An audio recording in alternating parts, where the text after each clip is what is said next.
민주당이 후쿠시마 오염수 문제에 대해서 총력 투쟁에 나서고 있는 그런 모습이죠. 과거 광우병 사태 때 야권이 보였던 모습과도 겹쳐 보이기도 하는데 이번에는 과거 괴담이 있었던 때와 상황이 좀 다르다고 합니다. 야당도 내부적으로 고민이 클 수밖에 없겠죠. 어떤 상황인지 김하림 기자에게 좀 들어보겠습니다.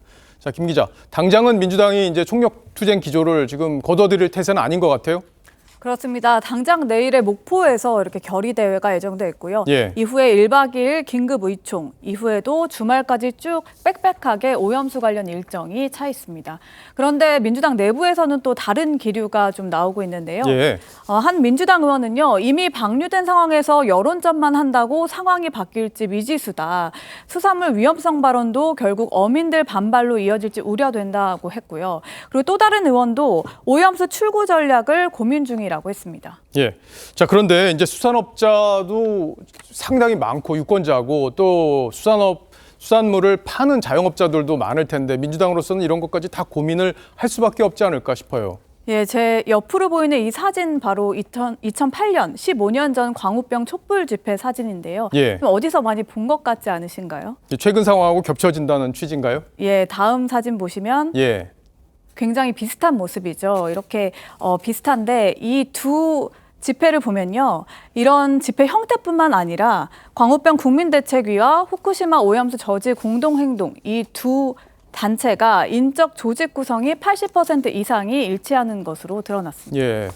저 당시에 광우병 집회 당시에는 정말 미국산 소고기 먹으면 정말 큰일 날 것 같은 그런 분위기가 실제로 있었고 그때 당시 정부의 이명박 정부의 지지율도 좀 많이 떨어지지 않았었습니까?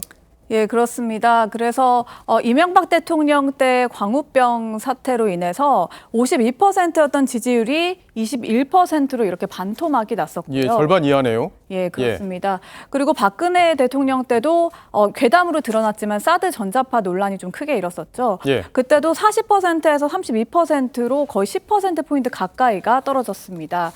그런데 지금 한 4월 후쿠시마 오염수 논란이 불거진 4월부터 8월 4주차 지난주까지를 비교해 보면 윤석열 대통령은 후쿠시마 오염수 관련한 영향을 크게 받지 않은 걸로 보입니다. 예, 과거하고 달라진 부분이 어떻게 정리될 수 있을까요? 먼저 학습 효과 때문이라는 분석이 있습니다. 예. 광우병과 사드 반대 집회 당시에 민주당 측에서 어떤 주장을 했는지부터 보시겠습니다. 미국산 쇠고기 안전하지 않다는 것은 세계적으로 공인된 상식입니다. 한적한 전자파 밑에서 내 몸이 찢어질 것 같아. 실시간 끝같아 지정이는. 네, 하지만 미국산 쇠고기 수입 후에 국내 광우병 감염자 수는 없었고요. 또 전 세계로 보더라도 27년간 232명의 감염자에 불과했습니다. 27년간요? 예, 그렇습니다. 그리고 사드 전자파 같은 경우에도 환경 영향 평가 결과 인체 기준의 530분의 1로 인체에 무해한 것으로 드러나기도 했습니다. 그런데 민주당은 아직 관련해서 아무런 사과도 하지 않고 있습니다. 예.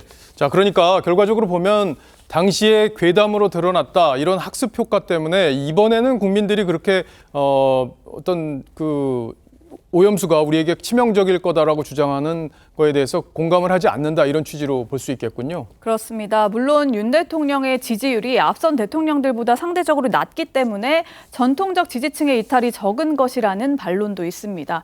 하지만 실제 지난 주말에 노량진 수산시장의 매출은요. 그전 주말보다 오히려 1.5에서 2배 늘었다는 게 상인들의 전언입니다. 노제펜을 주장하는 야권 일각의 목소리도 안 먹히는 분위기인데요. 일본산 맥주는 물론 지난 2019년 노제펜 운동 때 타격을 입은 의류 매장들도 성업 중이라고 합니다. 예. 저 다른 이유들도 좀 있을까요?